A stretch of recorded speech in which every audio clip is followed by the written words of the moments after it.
Второй день. Большая просьба посмотреть материал предыдущего дня, во-первых. Может быть, где-то комментарии свои оставить, пожелания. Кстати, я просьбу Галины Пчелкиной выполнил. Надеюсь, видели, да, там инструкция по формированию вот этой игры, которую я вчера показал. Значит, если есть дополнительные вопросы, можно персонально подойти и показать, как это все делается. Значит, сегодня у нас не менее насыщенный день, и программа такова, что у нас сегодня меньше, более короткие выступления, но выступлений будет больше. Значит, первое выступление Вячеслав Ляшок, интернет-сервисы для проведения вебинаров и видеоконференций. Он познакомит с новым сервисом, который относительно недавно появился в сети, в открытом доступе, и позволяет очень быстро, удобно и легко проводить встречи, онлайн-встречи, по системе вебинаров и телеконференций. Сервер наиболее такой распространенный — это webinar.ru. И есть ряд бесплатных сервисов, возможно, кто-то пользуется. Вот один из них — это proofme.com. proofme.com — бесплатный сервис для проведения вебинаров. Есть ли на почте ссылка? Заходите, да? Я вот вышла, письмо есть, а ссылки нет. Что, я ссылку забыл? Да. И также от Ильи Баженова тоже нету. Сейчас, секунду, тогда.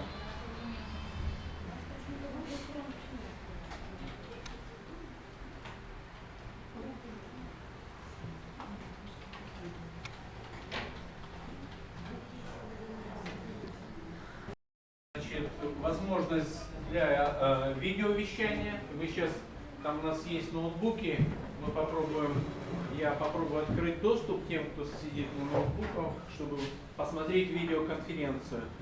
Здесь возможность загрузки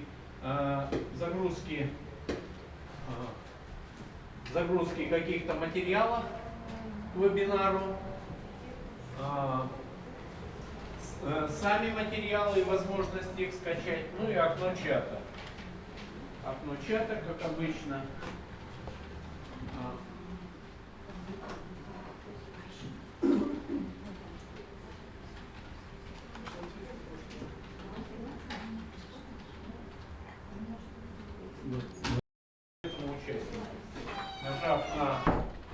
Нажав на письмо, мы можем переписываться только друг с другом. Если в webinar.ru там отдельная закладочка появляется, то здесь вот таким образом. Значит, до 10 соединений можно использовать бесплатно. Но если вы образовательная организация, вам, предположим, там в активные дни или в дни карантина вы хотите со всем классом провести такое мероприятие, пригласив их, то в принципе можно связаться с техподдержкой, и для образовательных учреждений этот вопрос вполне решить. То есть надо вам 30 мест в комнате, они дадут. Вот в данном случае у меня, они мне на сегодняшний день дали 230 мест. Поэтому мы уже проводили в этой системе вебинар, вернее, у нас был семинар, но мы его транслировали. Это семинар по безопасной работе в сети интернет. Используя эту систему, поскольку у нас комната вебинарная куплена, но она куплена на 25 мест. А участников, заявок подали гораздо больше участников, и поэтому вот это как бы вариант. Если вы посмотрите на качество видео, ну и у себя на экранах, кто уже подключился, да, мы видим нормальное качество видео. Значит, единственное, если будете использовать, значит, по четвергам в 6 часов они проводят обучающие вебинары. То есть можно тоже, но естественно на сайте proofme.com надо зарегистрироваться, связаться с техподдержкой, и можно участвовать в вебинаре по обучению работе в этой системе. В системе вебинар. Значит, данная система позволяет. Единственное, что неудобно и что плохо, это нет возможности, вот в этой версии, да, в бесплатной версии, конечно, в платных версиях есть, нет возможности записать вебинар. Но мы знаем, есть ряд программ, и мы в частности используем одну из программ, когда проводим в этой системе, то есть возможность записи экрана того, что творится у нас на экране монитора. Да? И с помощью этой программы, в общем-то, тоже реально, с помощью этих программ реально этот вебинар можно записать. Значит, ну вот стандартное расположение окон такое, в меню режим вы можете выбрать какое-то другое расположение. Либо какой-то из окон открыть на весь экран. Ну, в частности, сейчас я режим демонстрации открыл на весь экран. И нюанс еще, когда, если кто-то будет использовать, то чтобы не было там каких-то накладок или каких-то ошибок он не выдавал. Вот в режиме настройки надо всегда выбирать RTC, режим RTC. Если там будет флеш или еще что-то, то возможно какие-нибудь там сбои в работе системы. Есть возможность показать рабочий стол. Ну, сейчас не установлен плагин, просто не успели мы установить плагин. Устанавливается плагин и есть возможность демонстрации рабочего стола. Значит, мы видим участников вебинара. В данном случае 21 человек подключились. И отдельная закладочка для вопросов. Ну, общее правило вебинаров такое. Это и в webinare.ru. К сожалению, многие педагоги не соблюдают это. Ну, участники, будем говорить, вебинаров не соблюдают это правило. И тогда ведущий теряется. То есть есть общий чат, где могут быть вопросы, ну, какие-то, работает, не работает, еще там что-то можно обсуждать. А есть именно чат, именно закладочка «Вопросы», где идут вопросы по теме того или иного вебинара, именно конкретные вопросы. Поэтому вот старайтесь, и если вы участвуете в системе там webinar.ru, либо в другой какой-то системе вебинара, именно общий чат мы используем для обсуждения чего-то, да, для своих каких-то предложений, может быть, ведущий что-то не сказал, мы можем свое что-то добавить. А вопросы именно по теме вебинара надо задавать в закладке «Вопросы». Потому что, особенно если когда много участников, вопросы тогда в общем чате могут быть пропущены ведущим. То есть они теряются в этом чате, он быстро изменяется. А уже конкретный вопрос, то есть вот еще культура нашего участия в вебинарах, а иногда в вопросах начинают задавать и обсуждать какую-то тему совершенно другую. То есть работает у меня, не работает, звук плохой, хороший и так далее. Тогда вообще получается немножко не очень хорошо. Итак, сейчас давайте посмотрим, кто у нас там за ноутбуком, кому можно возможность вступить в видеоконференцию и попробовать поучаствовать. Можно сразу вопрос? Да. Совместимо с браузерами? Ну, вообще-то во всех браузерах работает. По их рекламе. По их рекламе во всех браузерах работает. А в Google самое... А, у вас нет видео, да? И на платных. Ну, давайте посмотрим. Значит, здесь есть тарифные планы. Ну, вот, бесплатный 10, но я сказал, для системы образования связываемся с техподдержкой. Я вот сейчас проводил дистанционное обучение, у меня были в дистанционном режиме группа шла, и техподдержка прям одно из заданий было это провести вебинар. И иногда у учителей возникали проблемы с настройками, техподдержка подключалась, даже настраивала учителям, они через скайп уже он связывался с ними, они настраивали, ну и все восстанавливалось. То есть техподдержка вот тут отслеживает еще мероприятия, сейчас, возможно, и к нам они могут, может быть, подключиться. Альфа 50 мест, ну вот смотрите, 9600 в год. Мы сейчас за вебинар платим 22 или 23 тысячи, 25 комнат. Тут даже платный выгоднее покупать получается. Это платно. Да, вот 50 мест, видите, 9600 в год. Так, а запись есть в этом режиме? Да, уже в платных есть запись. В платных режимах есть запись. Ну или 100. Но я не думаю, что вот нам надо обязательно 50. Можно же купить на один день, предположим, когда мы предполагаем, что 50 у нас мест будет, да? Там 1450 рублей заплатить и на сутки нам включат. Пароли. Где-то есть зашифрованный id клуб 7, id клуб 8 и до 20 вот так вот. Можно вдвоем за одним аккаунтом работать, втроем, как у вас получится. Илья Иванович, у вас именной. Посмотрите, пожалуйста, помогите мне.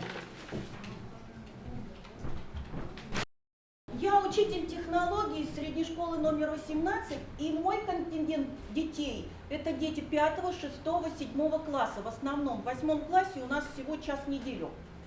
И если смотреть на политику Google, получается, что аккаунты создавать детям до 13 лет нельзя. То есть, когда я еще не знала о продукте Google Apps, который предложила компания Google, наверное, в 2011 году я увидела эту информацию у Ильи Ивановича на сайте, то я поняла, что это выход из положения, потому что до этого момента мы с детьми обманывали Google. Мы писали, что детям 14 лет, для учителя это не свойственно, как бы учить детей обманывать, согласитесь со мной. И вот когда я об этом узнала, что можно регистрироваться в этом продукте от 0 до бесконечности детям, я подключила школу к этому продукту. Я уже выступала с этой темой, только вот буквально 2 предложения скажу тем, кто вот только присоединился к нам. Этот продукт бесплатен для образовательных учреждений и для средних специальных, и для высших. Нужно только подтвердить, что вы образовательное учреждение. И все, больше ничего не нужно. Но я создала свой домен, я купила свой домен, который стоит 10 евро в год. Можно было купить за 8 евро, тогда окончание было бы .ru. А чтобы приучать детей к сервису Gmail, окончание .com, я вот как раз выбрала вот этот подороже домен, где окончание .com, чтобы они вот уже не путались. Вот, раз в год 10 евро проплачиваем и работаем в течение года. Этот сервис Classroom появился в сентябре 2014 года по просьбе преподавателей, образовательных учреждений всего мира, я хочу сказать, потому что эту площадку пробуют уже разные страны мира давно. У нас в Россию и внедряют некоторые учителя, конечно же, но не так активно. Если посмотреть, поговорить о том, что политика Google и сайты Google запрещают в некоторых регионах, то, может быть, конечно, мы этого сервиса и лишимся. Кто его знает, мы найдем другой выход. Мы можем выйти с любой ситуацией, согласитесь со мной. Итак, сервис Classroom. Посмотрите внимательно.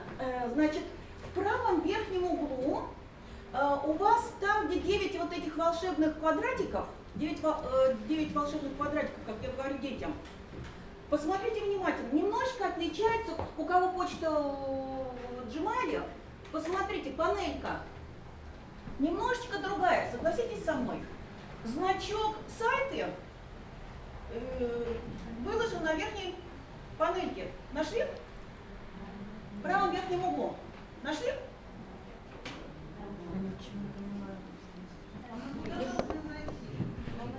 Почта. 9 квадратиков сервиса. Вот видите, сайты, диск, презентация, все то же самое, что в Gmail, да? Но вот если вы добавите еще, в самом конце будет сервис Classroom. Это-то да, это мы знаем. Нашли, да? Итак, смотрите-ка, вы зарегистрированы как пользователи, уже вы на курсе, да? Вы можете зайти как ученик. Но как ученик, посмотрите, я вас уже пригласила в почту. Обратили внимание, на почте вас уже пригласили на курс, как называется он, «Летний самосбор 2015». Видно, да? вот эти вот аккаунты, я вам их оставляю. Вы можете в любое время дома зайти, посмотреть, попробовать, узнать, что это такое. Я не буду вас исключать, потому что у меня в домене, по-моему, заявлено 1000 аккаунтов, мы пока используем 300. Итак, что мы сначала сделаем? Давайте зайдем на наш курс. Вас пригласили. Там, где написано «Приглашаю на курс», но я сама себя-то не пригласила, поэтому я вас жду уже у себя на курсе. У вас тут 3 письма. Какой... Вас приглашают. Много уже курсов создано. Почему? В феврале месяце к нам пришли студенты в количестве 9 человек. И вот только они зашли на порог школы, был объявлен карантин. И прям вот действительно вот сам Бог велел нам сделать дистанционные курсы со студентами. И каждая студентка создала свой курс, она была закреплена, как обычно, за конкретным классом. И вот эти карантинные дни мы как раз в сервисе Classroom и отработали. Но в феврале месяце было... И вот здесь я выбираю, в нашем домене, выбираю детей. Вот вы у меня все очень хитро набиты, вы набиты, первое у нас имя, самосбор, и вы все рядышком, вот они, вот, видно, да? Вот, я нажимаю на галочку и пригласить учащихся. Таким образом у вас пришло приглашение на почту. Это понятно? Посмотрите у себя панелька «Пригласить учащихся». Далее о сервисе. О сервисе. Ну вот можно написать где. Это намек, местечко Красная Гора. Об этом будет разговор в 18-15. Вот, вы пишите аудиторию. А может это будет домашнее задание, когда самоподготовка, что-то еще будет. Итак, лента. Посмотрите, я вам сделал 3 задания. 3 задания. Первое задание уходит вниз. Посмотрите. Сначала объявление. Да? Объявление о чем говорит, что в последнее время в мире люди стали буквально сгорать на работе. Да, много случаев и в Америке, и в Японии, и в Китае зарегистрированы смерти от того, что люди стремятся к карьере, ставят какие-то цели и жертвуют своим здоровьем. И вот тут внизу призыв. Нужно грамотно сочетать работу с отдыхом. Поэтому 11-го дружно едем на Красную Гору. Так, чуть повыше, посмотрите. Анкета, пожалуйста, давайте узнаем друг о друге больше. Видно, нет? Вот здесь вот. Нажимаем. Здесь, конечно, в форме, Google форма, да? Но вы, пожалуйста, ответьте. Ответьте на эти вопросы. Ваша фамилия, планируете ли вы завтра выезд на природу, какие у вас важные события произошли, юбилей, я знаю, у одного человечка здесь, вот хороший юбилей. Этот человечек меня не слышит, Валентина Ивановна. А еще один человечек, у нас 2 таких круглых юбилея, ну это просто надо завтра ехать. А? Да? То есть сюда вписывайте юбилей. Дальше. Где родились? Да? Где родились? В каком селе, в каком поселочке? И может быть ассоциация. Вот какие ассоциации? Я в Печоре родилась, памятник Русанову. Ну вот такая ассоциация у меня с родным городом. Готовы и отправляйте. Но вот в этой форме у меня не придет отчет, что вы задание выполнили. Что вы задание выполнили. А если вы что-то мне напишете, тогда я пойму, что вы выполнили мое задание. Каким образом вы можете это сделать? Каким образом вы это можете сделать? Вот посмотрите, задание Сыктывкару 235 лет. 3-е задание уже получается. Видно, нет? Городу Сыктывкару, Сысольску большая программа будет намечена. Что мы знаем о Сыктывкаре, вообще какие ресурсы существуют о городе Сыктывкаре? Вот теперь ваше задание. Найти в интернете любой сайт о городе Сыктывкаре, информационный, любой сайт. И вот посмотрите, вы должны нажать, выполнить задание, найти этот сайт и расположить ссылочку. Вот посмотрите, у меня уже один человек выполнил. Это я с разрешения аккаунта итклуб20 зашла уже туда и выполнила. Кто зашел под аккаунтом итклуб20? Я за кого-то уже задание выполнила. Так вот посмотрите, задание и исправить его и обратно вернуть учащимся. То есть есть такая функция возврата задания. Ну вот посмотрите, ссылочка прикреплена, вот задание Сыктывкар из прошлого в будущее. Это у моей дочери одноклассник такой замечательный сайт создал. Такие интересные здесь фотографии, он собирает со всего мира, можно так сказать. Где-то у историков, где-то личные какие-то фотографии собирает. А еще он панорамные съемки снимает на различных высотках. Тоже можно этот сайт посмотреть. Итак, я жду от вас заданий. Найдите, пожалуйста, любой сайт в городе Сыктывкаре и отправьте мне, пожалуйста. Я смотрю, вообще кто-нибудь не отправил. Ссылку на сайт просто, да? Да, любой сайт о Сыктывкаре найдите. Или же вы можете написать письмо мне, в Word написать. Я ничего не нашла. И отправить мне. Задание будет выполнено. Так, подхожу к ней. Допустим, сделать как домашнее задание, и дети могут зайти без меня и выполнить, и я потом могу проверить. То есть такая, есть И возможность. отправить, если что-то неправильно, на доработку можно будет отправить. То есть это не обязательно одновременно, то есть я могу это выйти в любой момент, и они также в любой Я момент. только что говорила, когда карантин у нас был, это было просто вот пропустил. да, это просто был нам подарок вот такой. 2 недели можно было с детьми заниматься замечательно.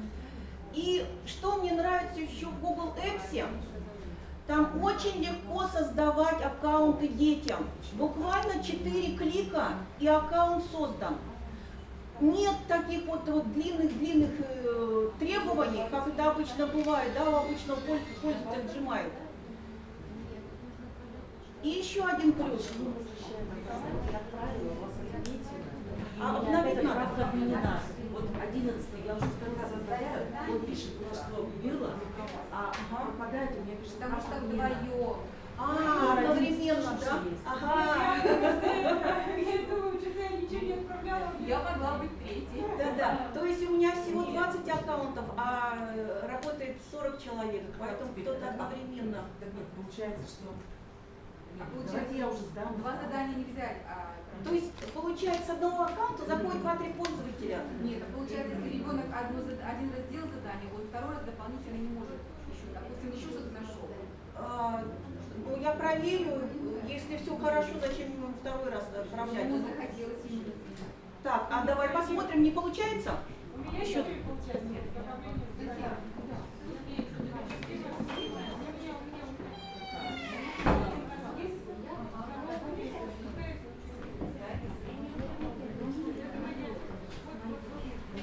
Нет, а ты хотел посмотреть на мою одно. Ты не можешь? Замдиректором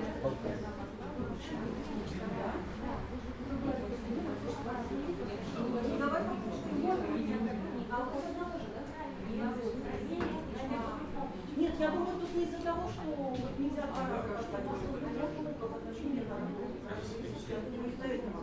народная дружба из-за этого.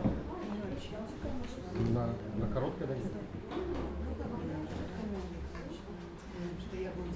Итак, дома вы можете зайти еще раз, да, в этот сервис, зайти в правом верхнем углу, там где сервисы, Classroom, и создать свой курс, как преподаватель.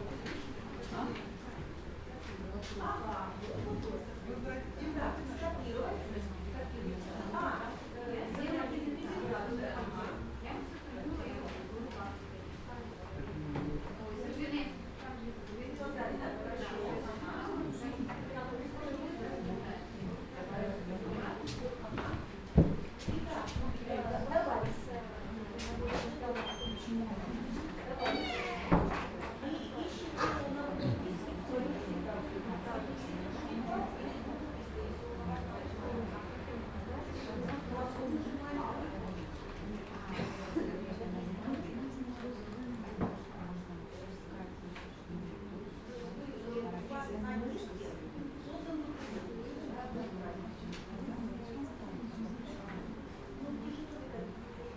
на музей где-то.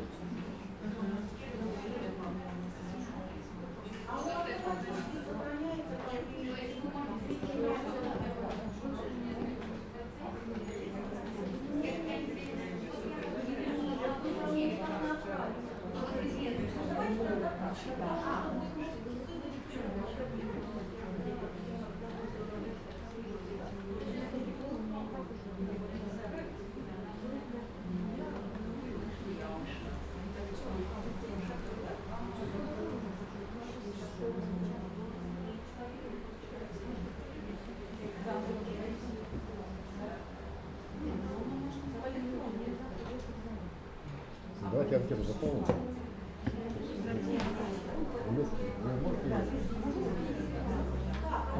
Что, кто-нибудь еще отправил? Ага.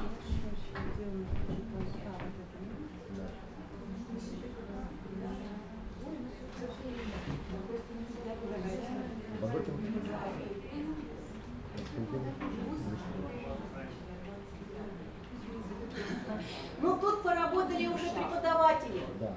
Кто от аккаунта Натальи Николаевны Новиковой работал, вот они как преподаватели, я так поняла, сюда добавили ссылочки. Видите, да? Никак не можем.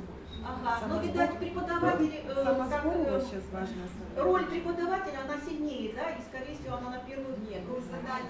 Напишем переоценка ценностей. Значит, вы как преподаватели, да, вы зашли как преподаватели.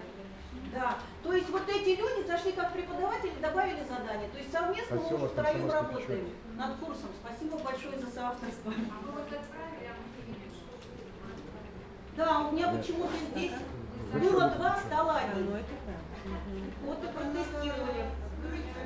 О, нет, извиняюсь, вот, смотрите-ка, 7 человек уже выполнила, 6 еще бездельничают.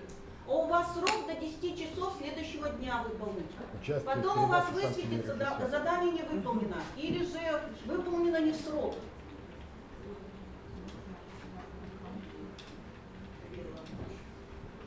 Ну вот, похожа система на Moodle. Похоже, нет? А Ольга Вячеславовна, да? Ольга Вячеславовна? Спасибо. Вот есть еще код курса, где вы можете этот код послать по почте, но мне он не нравится. Я все-таки приглашаю через вот эту панельку, приглашаю учащихся. Это гораздо удобнее. Так, что еще надо?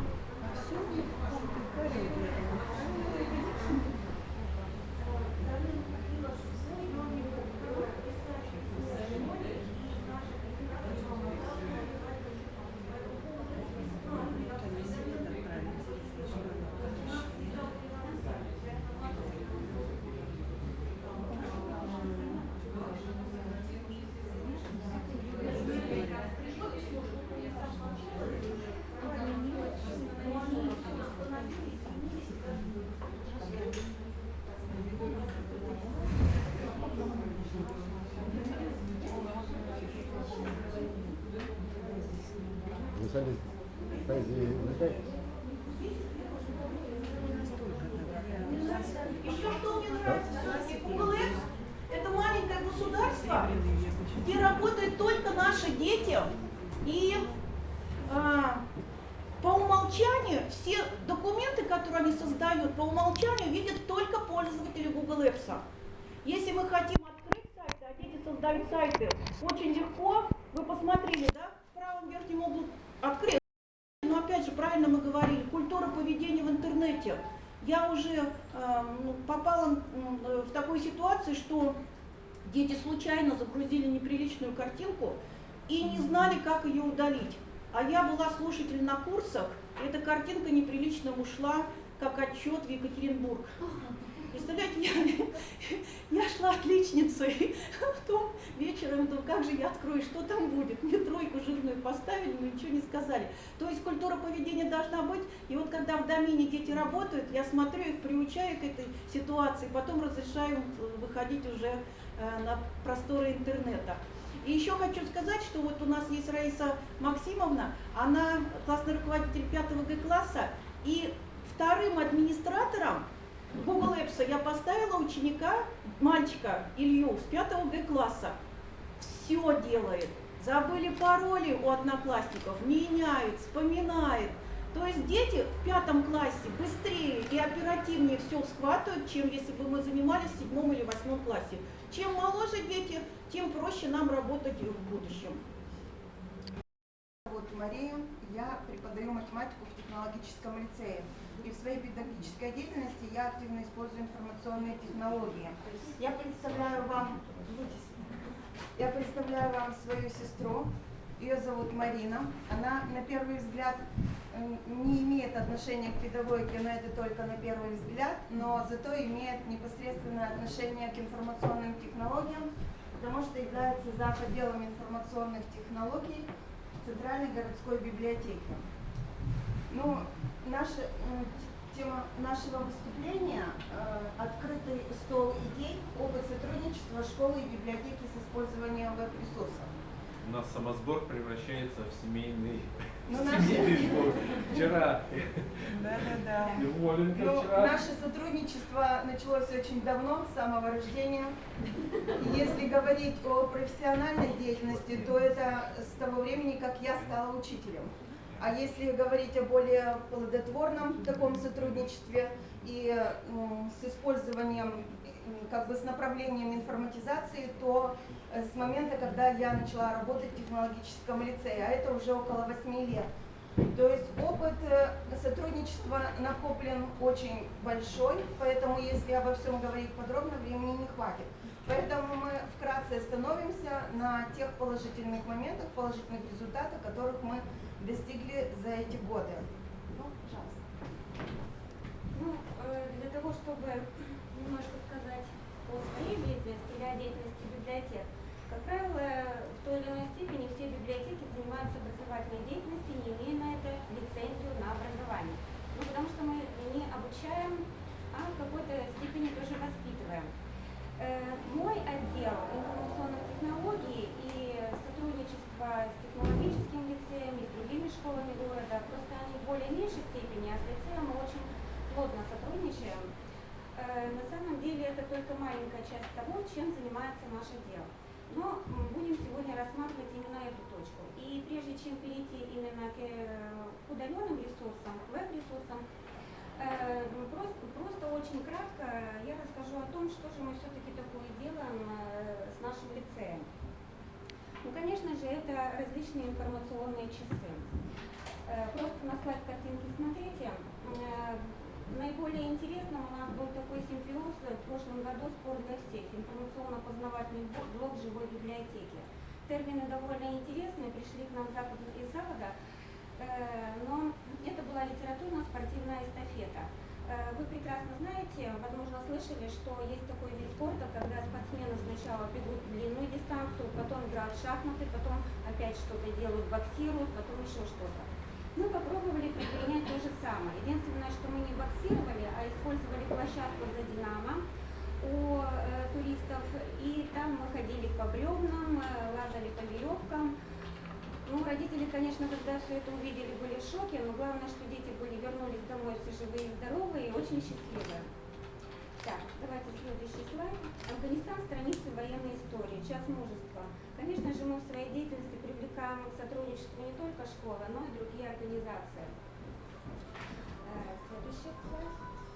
Задержала долг и честь, презентация книги. Здесь мы использовали опыт сотрудничества с волонтерскими движениями, поисковыми отрядами.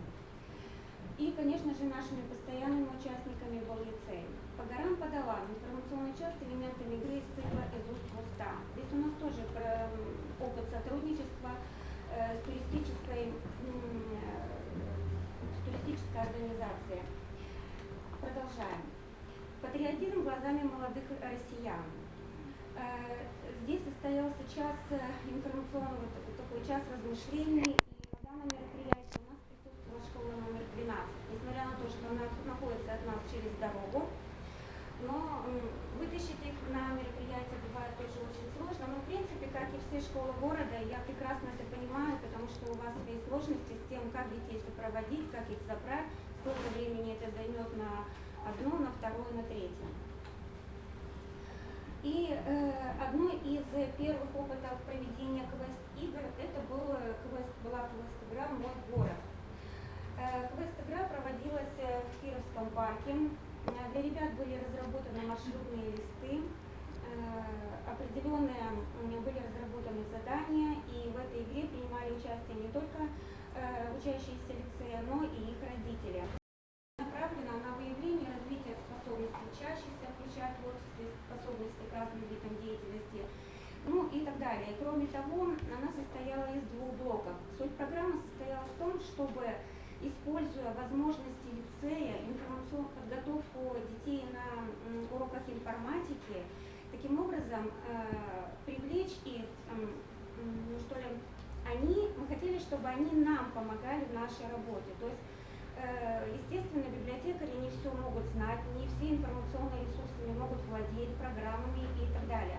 Поэтому вот такой симбиоз нам очень помог. Наши идеи, их разработки. Они разрабатывали видеоролики. Эта программа у нас стартовала в 2010 году. Видеоролики, проводили социологические исследования, создавали на основе их прекрасные презентации, защищали, которые являлись также частью проектной исследовательской деятельности. Только я практически 10-ю часть того рассказала за последние 2 года, что мы делаем совместно. Более подробно можно посмотреть на нашем сайте «Централизованная библиотечная система» и на сайте, который создан на блогере. Это сайт нашего отдела непосредственно. Мы его разработали совсем недавно, в этом году. То есть он служит своеобразной площадкой для размещения всевозможных веб-квестов, игр и другой интересной познавательного материала. Ну и что же такое веб-квест? Ну, это, конечно же, проблемное задание, да, с элементами ролевой игры, для выполнения которого используют информационные ресурсы интернет. Одной из первых таких веб-квестов была игра «Живем и помним». Это был литературный веб-квест. Его история, он являлся составной частью проекта «Интеллект-библиотека», который мы разработали в прошлом году и подавали на номинацию главы Республики Коми, но, к сожалению, наш проект не выиграл, но он имеет право жить, поэтому мы продолжаем над ним работать. Почему именно мы решили проводить именно этот веб-квест? Опять же, следуя тому, что школам все сложнее становится приводить детей в библиотеку, и наши дети все чаще уходят в интернет, пытаются там находить информацию, вести активную жизнь, что ли, больше в интернете. Мы решили таким образом немножечко быть ближе к юношеству. Ну и тем более, опять же, патриотизм никто не исключал. Кроме того, эта игра и сам проект «Интеллект-библиотека» был направлен на обучение дистанционной формы обучения применялись. То есть мы не просто давали задания учащимся разыскать ту или иную информацию, вот как сейчас, да, нас просили найти сайты о городе Сыктывкаре, но и мы давали другие им задания. Например, нужно было оформить визитную карточку, создать визитную карточку. Визитная карточка могла быть создана как в киностудии Windows Studio Live, или же это было в презентации, или же это был совершенно другой ресурс. И вот здесь вот как раз вступал наши разработки, наши дистанционные уроки, на которых мы рассказывали, как лучше сделать презентацию в Google, как ее сохранить, как ее переслать, как лучше создать видеоролик, как его поместить в YouTube, как послать ссылки и так далее. Вот, собственно говоря, этому и был посвящен, ну не только этому. Ну, вот здесь вот на слайде вы видите как раз примеры презентации нескольких команд, которые были созданы в Google. Они у нас выставлены на сайте, их можно посмотреть. В этой игре у нас принимало участие 3 команды. Команда многочисленная, несколько команд из технологического лицея, 3 команды школы номер 9 Затона и 1 команда школы 35, по-моему, была. И несколько ребят, которые не захотели участвовать в командной игре, и они принимали участие как индивидуальный игрок.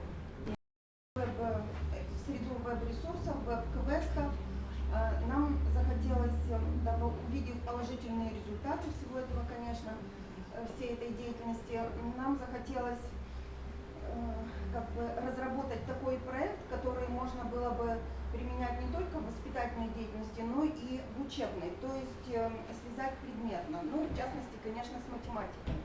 То есть это по моей просьбе уже. Посредством творческой игровой деятельности показать многогранность, замечательность и уникальность этой сложной науки.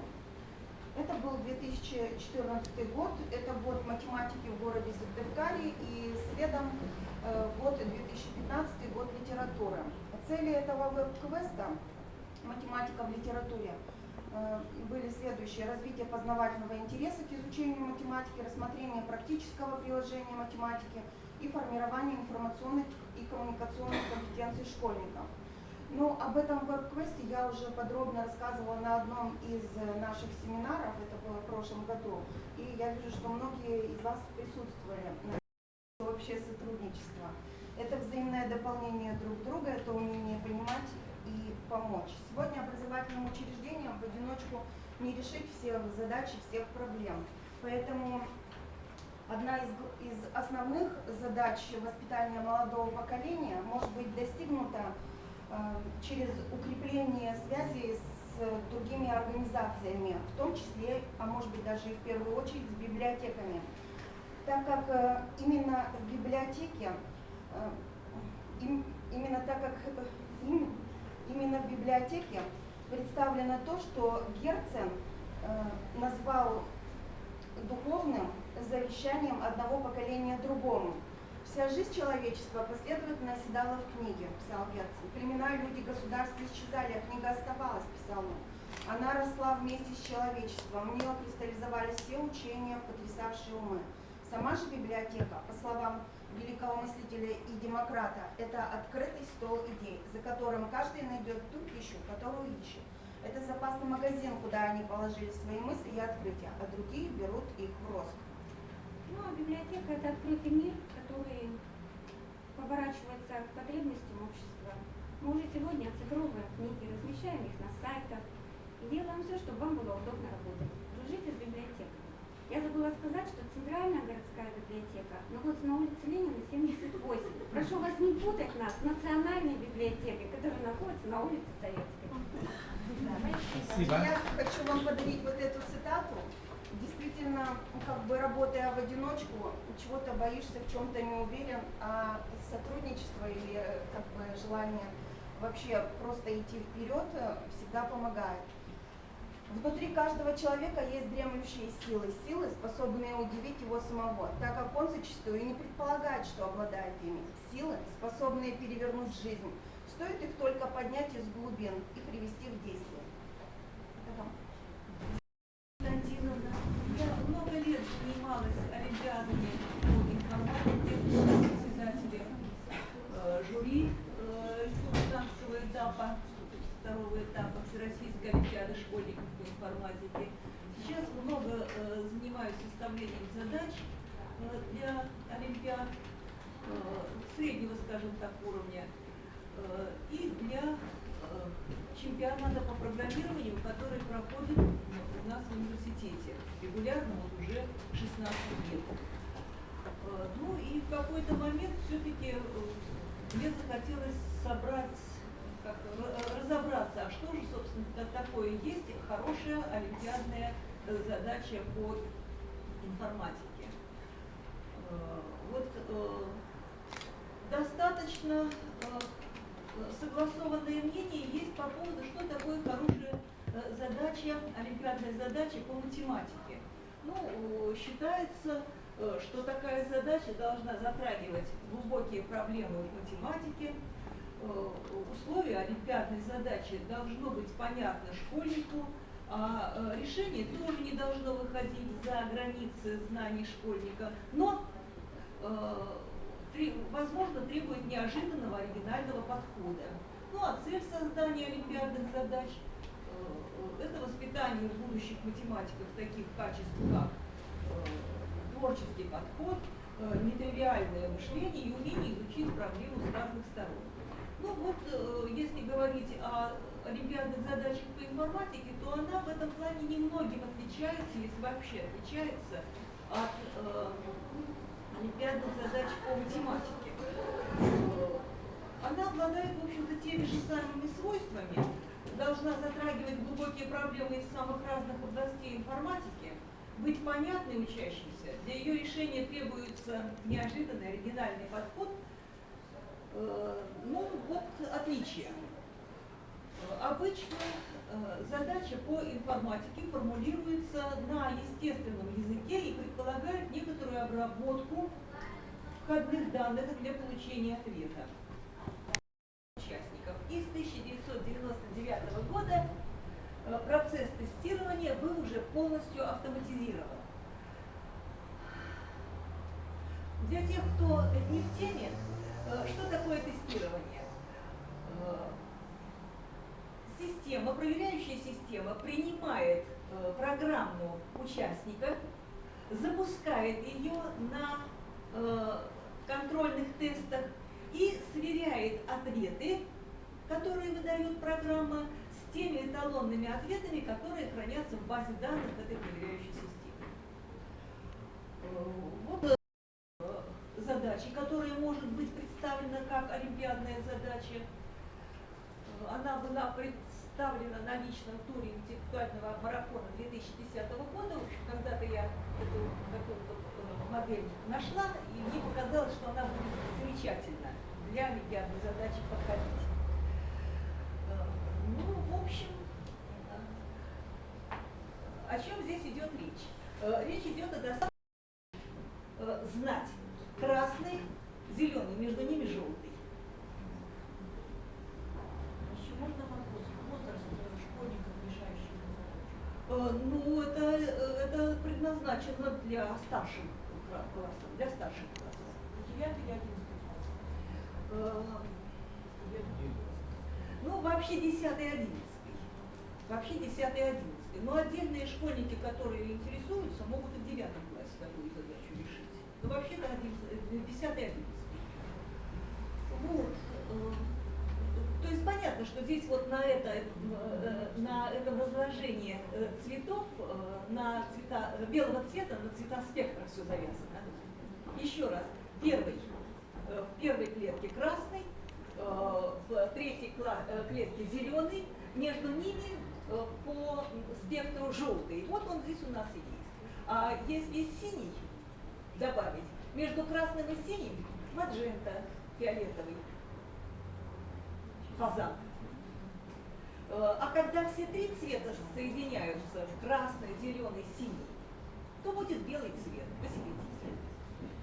Ну так вот, по поводу, вернусь к этой задаче. Я рассказала, как в принципе вот такое достаточно правильное, но тяжеловесное решение есть у этой задачи. То есть любой знающий программирование эту задачу, конечно, может решить. Но тот человек,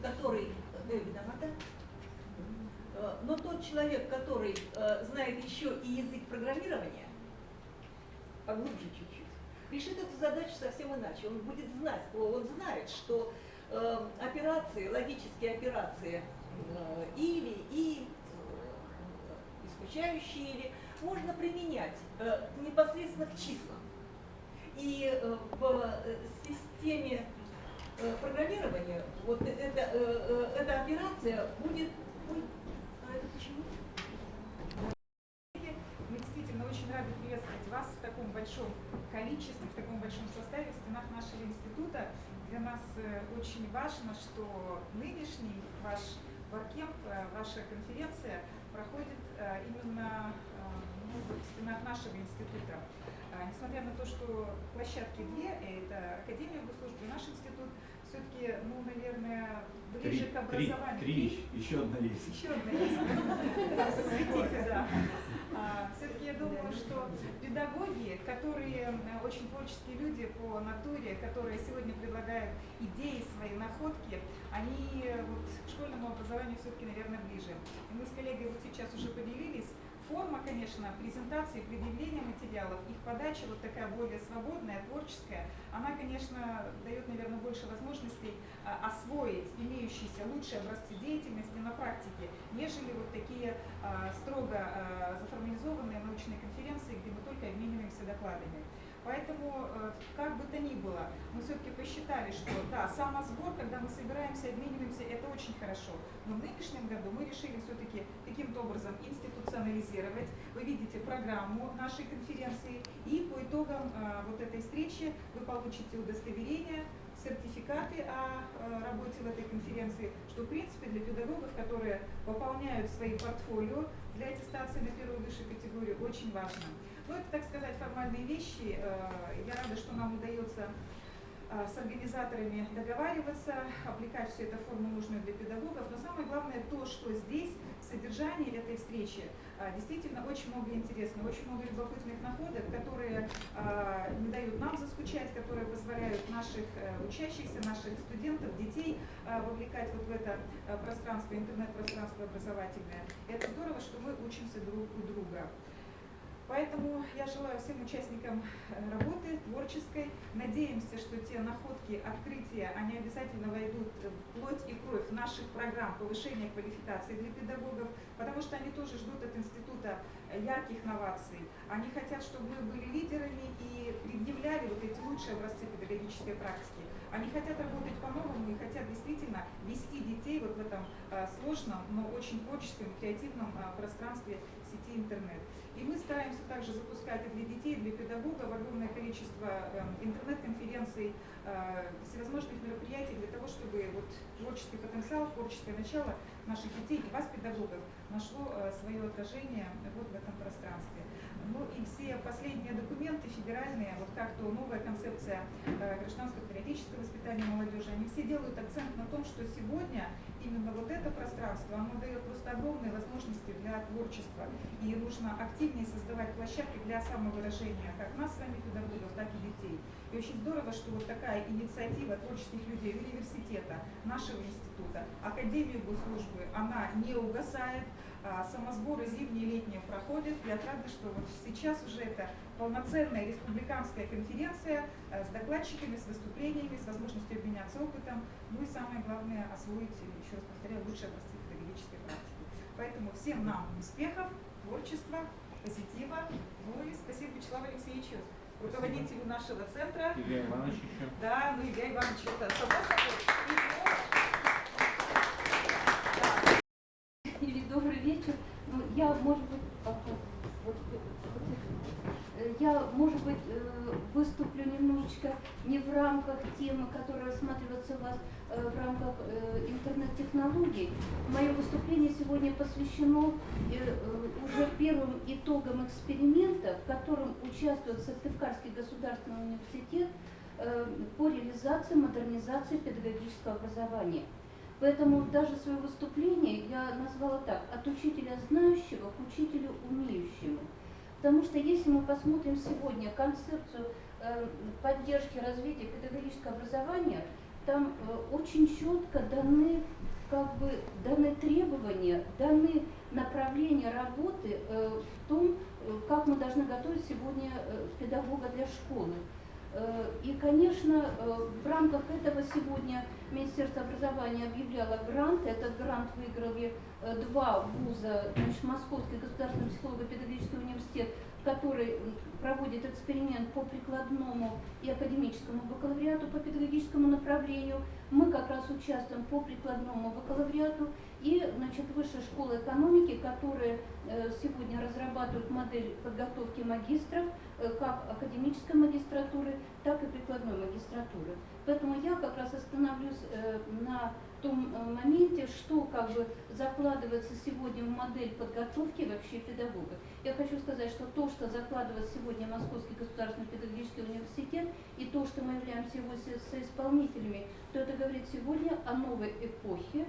Вот я другого слова даже не могла подобрать, о новой эпохе в подготовке учителя.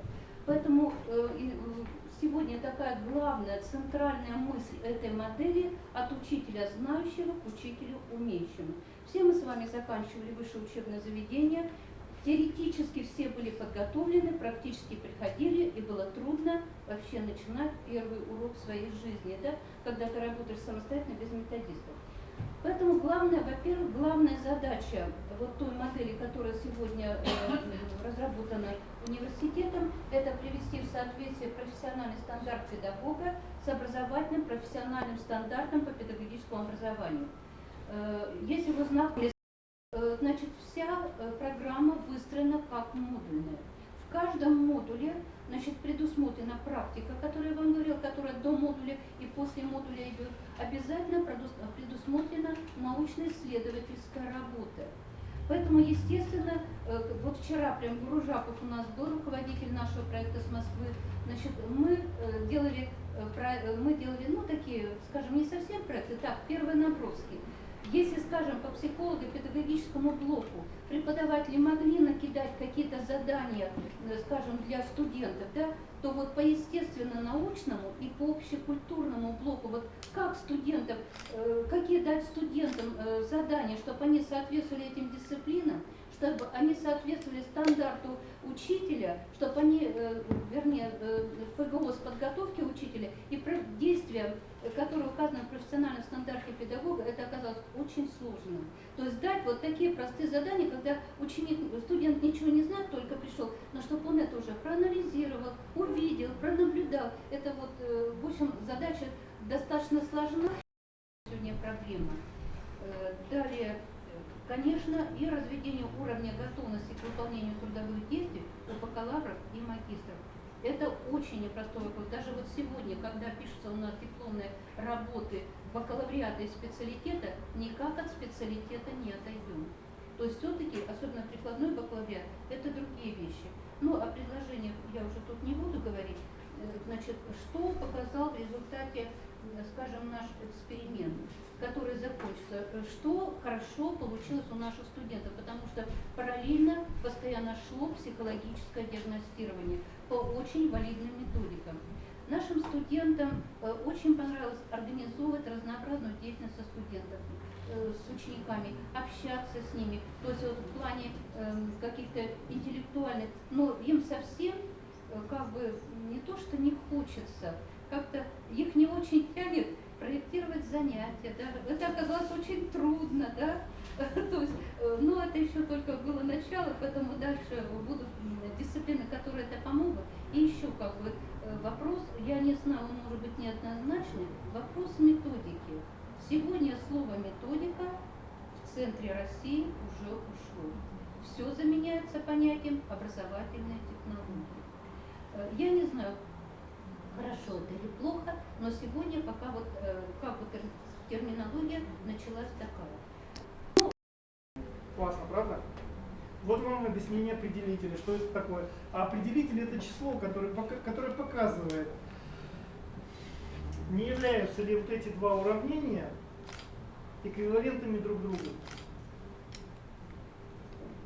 Студенты приходят, я у своих студентов спрашивал, что такое определитель. Отличники говорят определение, но что это такое, они не понимают. Как его выводят, они не понимают. Вы знаете, вот очень интересная ситуация складывается. Я сейчас наблюдаю, что знания наслаиваются очень быстро. Мы этот клубок знаний наматываем с огромной скоростью. Но мы с этим клубком знаний мы теряем его сердцевину, его ядро, его корень. Что-то и получается, вот как вы середину клубка потеряли, у вас там ниточка болтается в пустоте, и наматывать ее, в общем-то, некуда. Видите, какая опора в вузовской высшей математике, да? Опора на... Это в каком классе изучается? Основное свойство дробей? 6 класс. 5 класс. Вот с 5 класса к 1 курсу, и все, связь потеряна. Преподаватели из совершенно разных структурных подразделений. С одной школы, с разных школ, с Министерства образования, как угодно мы можем комбинировать. Ну вот у меня пример личного портфолио. То есть мы создаем структуру портфолио, то есть это сами мы можем делать. Вот здесь у меня структура портрет, визитная карточка, мои достижения и прочее, прочее. Так, заполнено у меня 2 подраздела. Портрет на фоне документы, и здесь ссылочка, и без галстука ссылка. на интернет-ресурсы. С портфолио мы можем работать с двумя формами информационных образований. Это документ, то бишь файл. То есть мы заготовили какой-то файл на нашем компьютере и указываем путь к этому файлу. Файл заканчивается на сервере. То есть сейчас я могу удалить этот файл, он будет лежать на сервере. То есть удобный способ хранения своих данных. Ну вот щелкаем по этой ссылке, вот сейчас вот так, документ, портрет на фоне заоблачного курса. Здесь, ну я не знаю, Открыть. Так, ну пожалуйста, я загрузил этот документ. Он у меня сейчас на компьютере есть, я могу удалить, и он будет на сервере лежать. Да. Ссылка на портрет Эйнштейна. Не, выше.